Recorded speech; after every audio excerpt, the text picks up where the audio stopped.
But Savitri की अमावस्या के दिन किसी एक माता ने सीहोर आश्रम पर एक मैसेज भेजा और उस मैसेज में लिखकर भेजा कि गुरुजी से पूछना, हम भी तो पति की इतना मानते हैं, पति का सम्मान करते हैं, पति को आदर देते हैं, तो हम भी सावित्री की गिनती में। सीहोर से मैसेज आया कि गुरुजी वो ऐसा ऐसा पूछा गया है, आप बताओ क्या कहना है। हमने कहा कह दो, जब बट सावित्री आती है तभी तुम पति को प्रणाम करती हो, जब दिवाली आती है तब पति को प्रणाम करती हो, जब करवा चौथ आती है तभी चलनी में मुंह देखती हो, बाकी के समय तो तुम जूड़ा बांध के ऐसी बोलती हो कि पति थर थर कांपता है।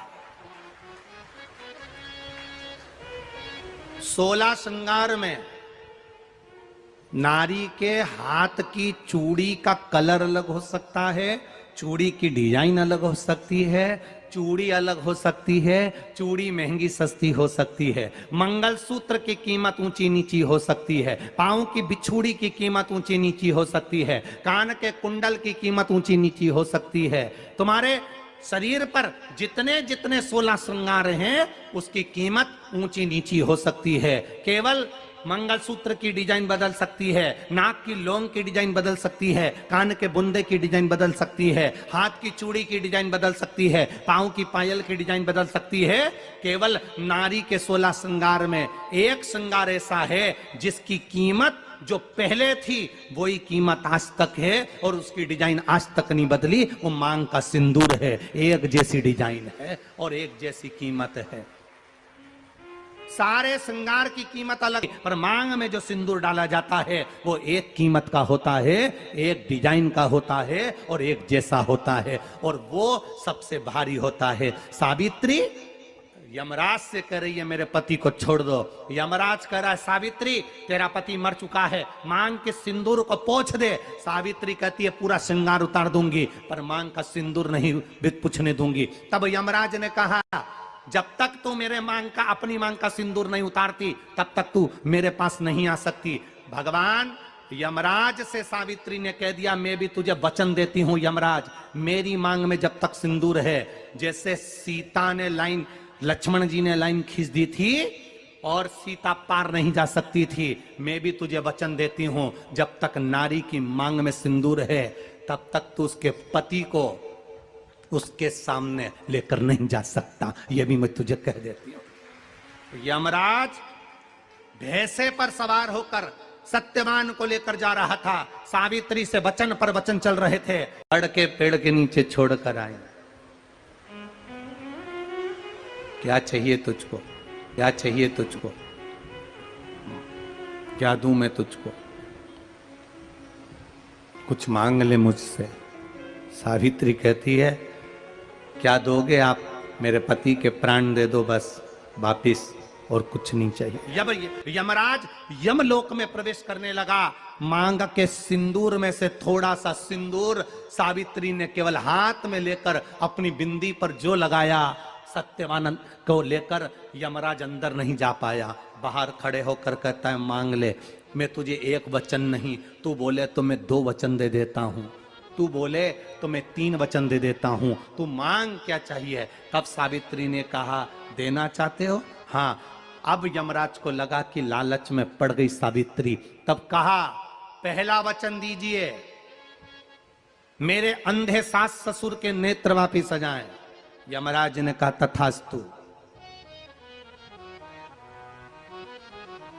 दूसरा वचन दीजिए, मेरे सास ससुर अपने पोता पोती का मुख देखें।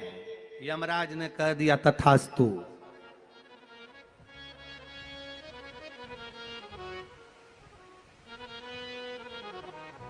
जाओ।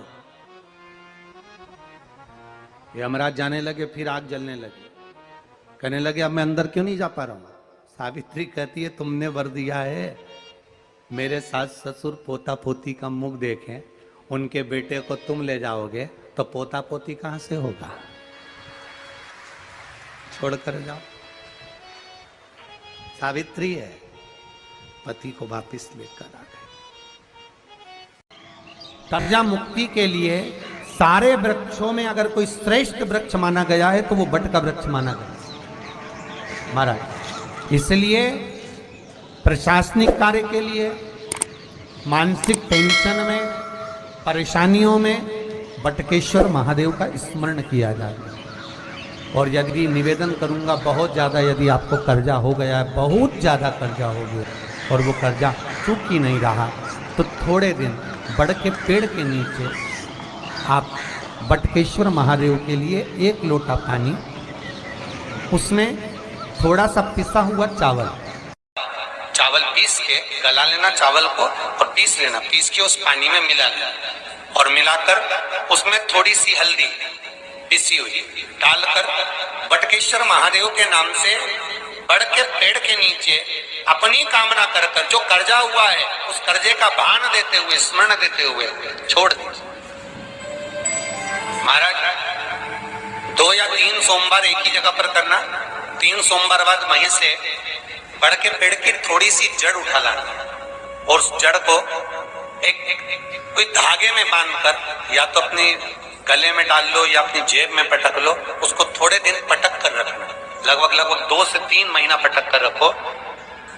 वो जड़ जैसे बड़ का पेड़ विस्तार होता है, पानी गिरे ना गिरे, जल वृष्टि हो ना हो, गर्मी पड़े ना पड़े, उसको कोई फर्क नहीं पड़ता। बड़ का वृक्ष आप रूप फैलता जाता, उसकी जड़ें अपने आप प्रबल होती है। उसी तरह ये बटकेश्वर महादेव कहीं से भी अगर जड़ आपके पास में रखी है 1 महीना, 2 महीना, 3 महीना तक, तो ये जड़ अपने आप लक्ष्मी को पकड़कर खींच कर लाती है और कर्जे से मुक्त कर देती है। बटकेश्वर महादेव